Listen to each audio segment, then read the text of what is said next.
The courtroom was silent, heavy with the perfume of privilege and power. The marble walls seemed to shimmer with judgment as the young black boy stepped forward, trembling yet unbroken. His sneakers squeaked against the polished floor, the sound slicing through the whispers of disbelief. The judge's gavel froze mid-air. Every pair of eyes turned toward the boy who did not belong there, the boy whose mother stood accused of something she did not do. Then, with tears burning in his eyes, he spoke two words that shattered the illusion of justice, two words that made the mighty judge turn pale. If this moment made your heart race, you are exactly where you belong. Subscribe to Racism Untold Stories, where every story reveals the truths the world tries to silence, the injustices, the awakenings, the moments that change everything. The story began long before the boy entered that courtroom. It began in a part of the city most people never saw unless they got lost, a place where the buildings leaned like tired old men and the air smelled faintly of rust and rain. There, in a one-room apartment with cracked paint and a single flickering bulb, lived a mother and her son. Her name was Marcia Bennett, a woman who carried exhaustion like armor. She worked 2 jobs, cleaned other people's homes, and prayed each night that her son would never see the world the way it saw her. The boy's name was Malik, 12 years old, quiet, and full of dreams that seemed too bright for the grayness around him. His notebooks were filled with drawings of courtrooms and scales of justice. He said he wanted to be a lawyer one day, but not the kind who wore arrogance like perfume. He wanted to defend those whose voices cracked under the weight of power. Marcia would smile when he said that. She would brush his hair, now forming small curls, and whisper that the world would not always see his light the way she did. He was too young to understand, but she hoped that someday he would. Every morning before sunrise, she would walk him to the bus stop. Her apron still smelled faintly of bleach and lemon, the scent of her night job at the hotel. She would squeeze his hand before he left and say, "Do right, even when right is quiet." Malik took those words seriously. He believed in fairness, even when the world seemed allergic to it. But the world they lived in had rules written in invisible ink, rules that changed depending on the color of one's skin, the sound of one's name, or the neighborhood one came from.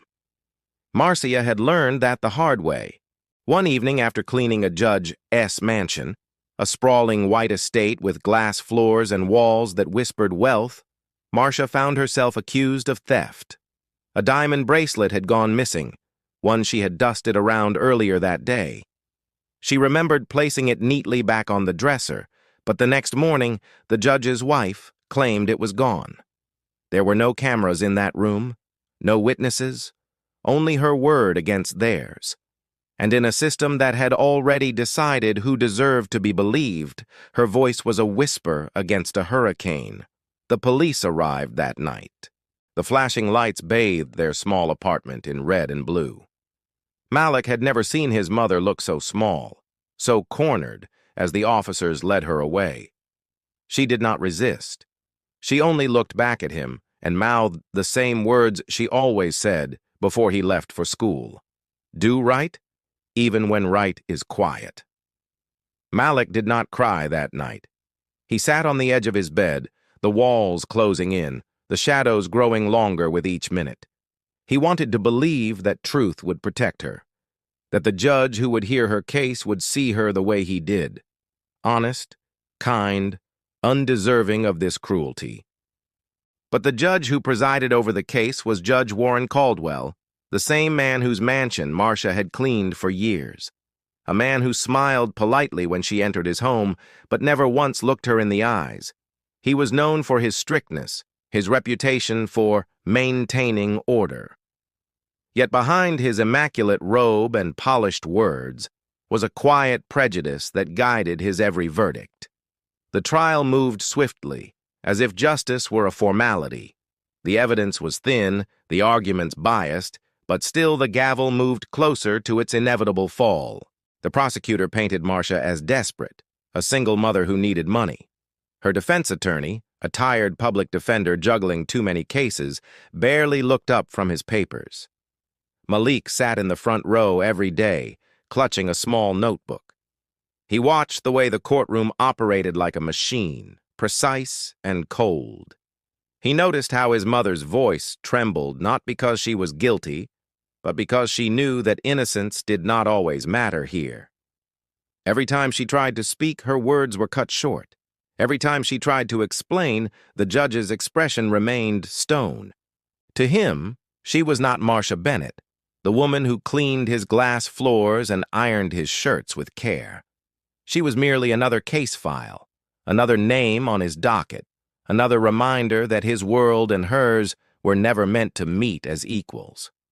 Days turned into weeks. The air in the courtroom grew heavier with unspoken tension.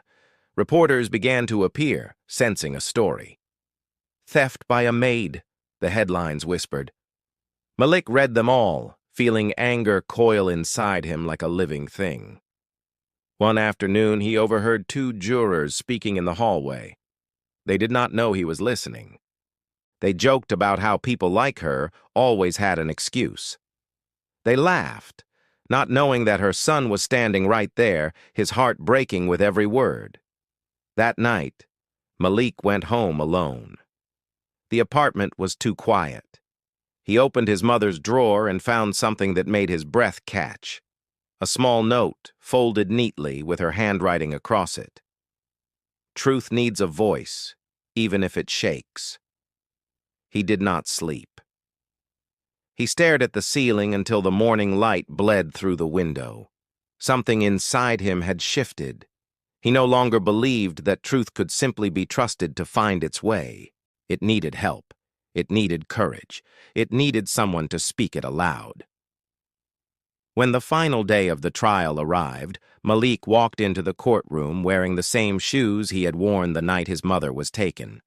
The judge entered, the crowd hushed, and the verdict loomed like a storm. Judge Caldwell's gaze was steady as he prepared to speak.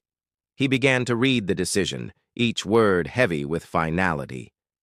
But before he could finish, a sound broke through the stillness, the soft scuff of sneakers against marble. Malik rose. His small frame seemed to defy the weight of the moment. His eyes met the judge's for the first time, not as a boy to a man of power, but as truth to denial. He stepped forward, one trembling foot after another, until he stood at the center of the courtroom. The security guards hesitated, uncertain whether to stop him. The silence deepened. Every breath in that room seemed to wait for what would happen next. The judge frowned, his hand tightening on the gavel. "This is highly irregular," he began. But Malik did not hear the words. The world had gone still around him. The boy who had spent nights praying for fairness now stood ready to speak it into existence. He looked up, his voice quiet but unyielding, and said the two words that would soon echo through every hallway of power and prejudice. When Malik's voice cut through the courtroom, time seemed to hesitate. The two words he spoke, simple, trembling, but resolute, hung in the air like a sacred secret. "Check cameras." The phrase echoed against the marble, bouncing between disbelief and denial. For a moment, no one moved. Then came the murmurs. The judge's brow furrowed, his gavel struck once. But even that sharp crack could not erase the echo of those words. No one had mentioned cameras. The police report claimed there were none. The defense attorney had not asked. The prosecutor had moved forward with certainty that no footage existed. But Malik knew something they did not. Weeks before, while waiting for his mother to finish work in Judge Caldwell's mansion, he had sat on the staircase near the guest suite, just below a small, blinking red light. He had asked his mother about it once, pointing toward the ceiling corner. She had said it was a motion sensor, but Malik, curious as ever, had looked closer. It was no sensor. It was a camera. And now, standing in the courtroom that had already decided his mother's guilt, Malik had given truth a new heartbeat. The room rippled with tension. The prosecutor exchanged glances with the judge, uncomfortable, as though something unspeakable had been uncovered. The defense attorney, sluggish and distracted until now, finally looked alive, his pen stilled midair. Judge Caldwell's lips pressed into a thin line. He cleared his throat. There were no surveillance devices in that room, he declared firmly, his tone meant to restore order. But the tremor in his voice betrayed something else. Fear. The courtroom audience sensed it too. Fear in a man who was never afraid. Fear in a judge whose power came from certainty. Malik did not move. He stood like a small monument to persistence, his eyes unwavering. The courtroom guards stepped forward, but the spectators murmured, restless now, curious. The defense attorney rose, emboldened by the disruption. "Your Honor," he began carefully, "if this boy is referring to the security system in your residence, perhaps the court should review it. For transparency." The judge's complexion paled further. He had not expected that. His gavel trembled slightly in his hand before he set it down. "This line of discussion is irrelevant to the case," he insisted, but the authority in his voice faltered. Something had shifted in the air. The invisible barrier between truth and power was thinning. Malik's mother sat frozen, her eyes wide with equal parts pride and dread. She knew what her son had done, what it could cost them both. But she also knew he was right. The judge tried to move forward with the verdict, but the courtroom no longer obeyed his rhythm. Reporters leaned forward, sensing the story had changed. Whispers spread like sparks in dry grass. The boy said there were cameras. The judge said there were not. Why? By the end of that day, the courthouse buzzed with quiet rebellion. A few journalists filed urgent requests for investigation. The public defender, perhaps for the first time, demanded access to the security records of Judge Caldwell's estate. 2 days later, under growing pressure, the footage surfaced, and what it revealed tore the foundation of the case apart. The video from that evening showed Marcia in the bedroom, dusting the dresser, the bracelet shining under the lamp. She wiped the surface, arranged the jewelry, and left. Moments later, another figure entered, a man in a suit, holding a phone to his ear. The timestamp showed the same hour Marcia was accused. The man opened the drawer, picked up the bracelet, examined it, and placed it into his pocket. The image was blurry, but clear enough to identify his frame, his posture, his clothing. It was Judge Caldwell's son, Ethan Caldwell. When the footage reached the court, chaos followed. News outlets erupted with headlines. "Judge's son implicated in theft case against housekeeper." Evidence concealed in trial of black woman. The system that had quietly protected its own now found itself under fire. But the most telling moment came when the footage was played before the jury. The silence was absolute. Malik sat in the same seat as before, but this time, his small shoulders no longer carried disbelief. His eyes remained steady as the truth unfolded, frame by frame, exposing what justice had tried to bury. Judge Caldwell sat rigid, his face drained of color as the image of his son filled the screen. His jaw tightened, his pulse visible at his temple. He had known.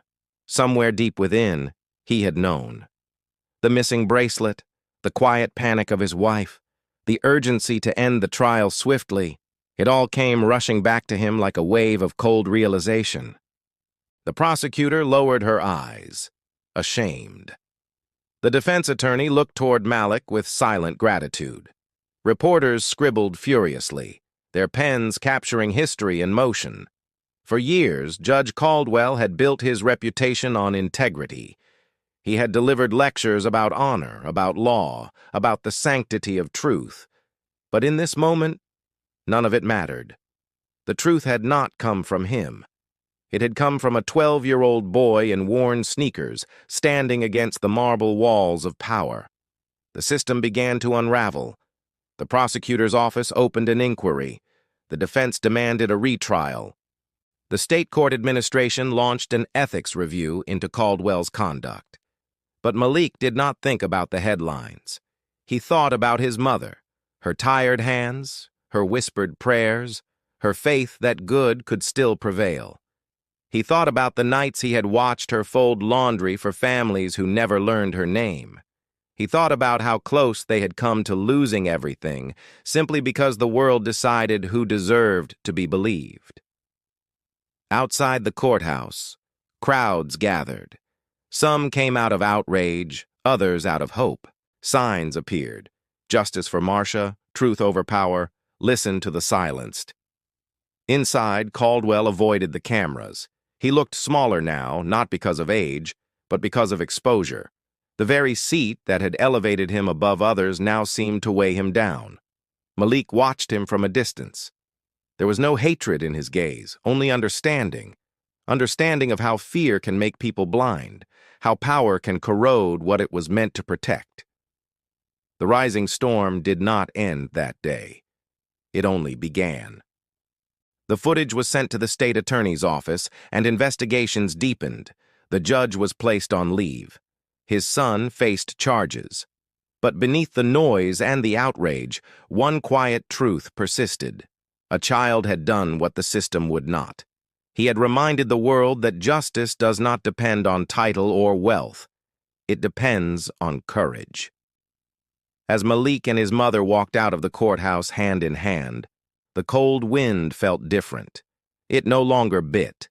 It breathed. People turned to look at them, not with pity, but with awe.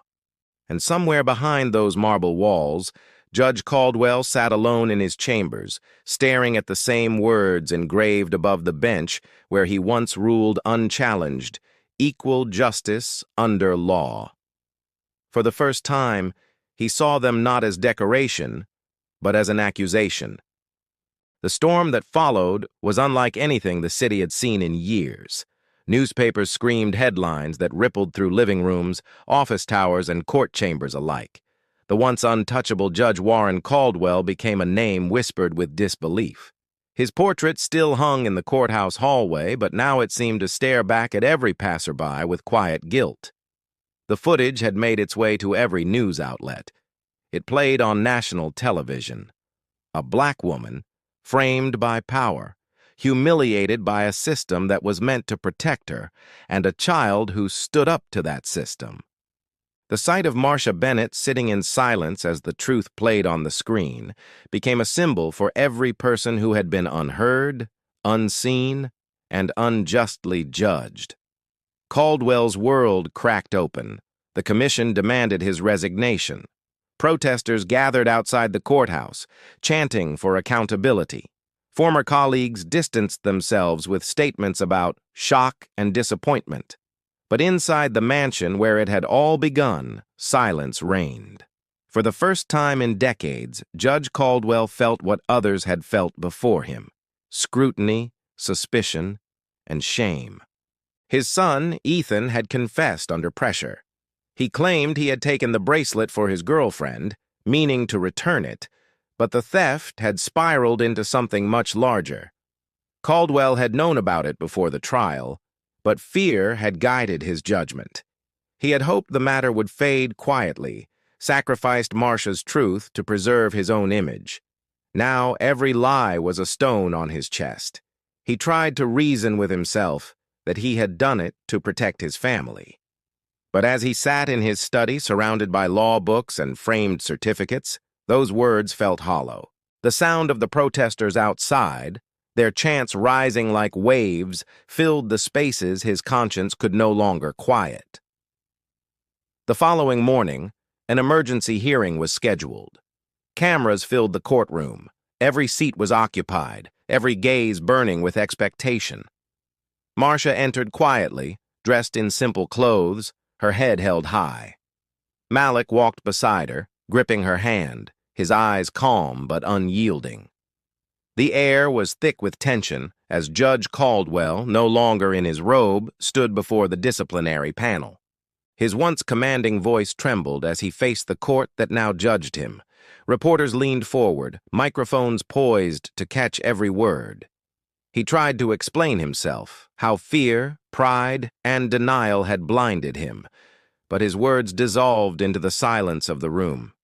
No one spoke, no one offered comfort. For years he had been the one deciding whose truth mattered. Now he stood as proof that silence can be a crime. Marcia was asked to address the court. She did not raise her voice. She did not shout. She simply described what it felt like to be accused, to be stripped of dignity by those who never looked her in the eyes. Her words carried no anger, only sorrow, the kind of sorrow that seeps into every pause, every breath. "I cleaned his home for 7 years," she said softly. "I respected that house more than my own. I taught my son that law meant fairness, that justice was colorless. But the law saw me before it heard me." The room remained still. Her words hung in the air like incense, lingering, impossible to ignore. Malik stood beside her, his small hand still wrapped around hers. When she finished, he turned his gaze toward the judge's chair, empty now except for a folded robe placed across it. The symbolism was unmistakable. The robe that once represented authority now looked like a shadow of something lost. The commission voted unanimously to remove Caldwell from the bench. His son faced criminal charges, though the media frenzy soon turned to sympathy. A boy who made a mistake. Malik noticed that contrast and felt the sting of truth once again. Some faces are forgiven faster than others. Outside the courthouse, cameras flashed like lightning. Reporters surrounded Marcia, asking how it felt to win. But she did not call it victory. She called it survival. She told them the real victory was her son, who had not learned hate, even when hate had stared him down. Later that evening, the city gathered around televisions as the news replayed Malik's 2 words, "Check cameras," again and again. Commentators called it the phrase that restored justice. Others called it a child's defiance. But to Malik, it was neither. It was what his mother had always told him. Truth needs a voice, even if it shakes. As the weeks passed, the story became a mirror for the nation. People debated it in classrooms, in churches, in offices where polite silence had once been the rule. Questions emerged like cracks in the surface of comfort. How many others had been silenced? How many truths buried beneath convenience and fear? Marcia received apologies from strangers, letters from activists, offers from journalists wanting interviews. But she declined most of them. She preferred her peace, her son, and her freedom. The only visit she agreed to was from the new presiding judge, an older black woman named Justice Lane, who had followed the case closely. In her office, the judge offered Marcia a position as a court custodian, saying, "You deserve to walk these halls not as a defendant, but as someone who belongs." Marcia hesitated. "I am not sure I can ever feel that these walls belong to me," she said quietly. Justice Lane smiled. "Then let us make them yours."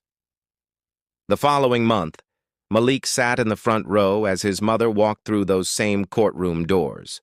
Not in handcuffs, but with purpose.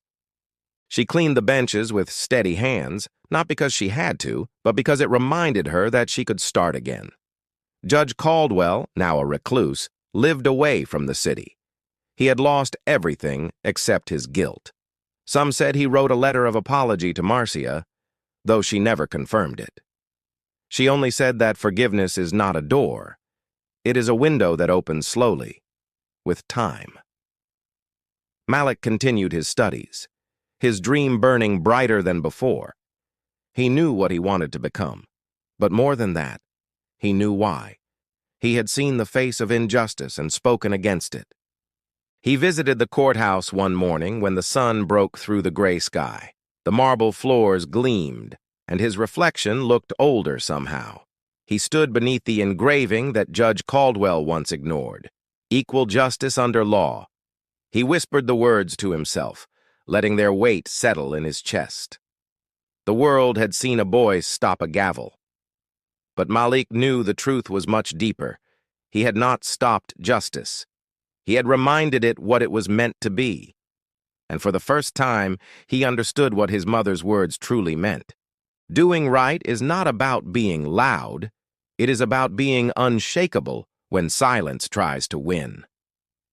Months passed, and the echoes of the courtroom began to fade, but the story of Marcia and her son never truly left the city. It lingered in conversations, in lessons, in the quiet way people began to look at one another differently. It became more than a case. It became a reckoning. In the neighborhood where Marcia and Malik lived, something shifted. Neighbors who once kept their doors closed now greeted her in the mornings. The same shopkeeper who had once watched her suspiciously now handed her change with warmth in his eyes. Small gestures, but each one a thread repairing the torn fabric of how people saw her, and perhaps how they saw themselves. Marcia continued to work at the courthouse, not out of need, but out of conviction. The marble halls that once echoed with judgment now carried her footsteps, quiet, steady, and purposeful. She would often pause by the door of the courtroom where her life had unraveled and begun again.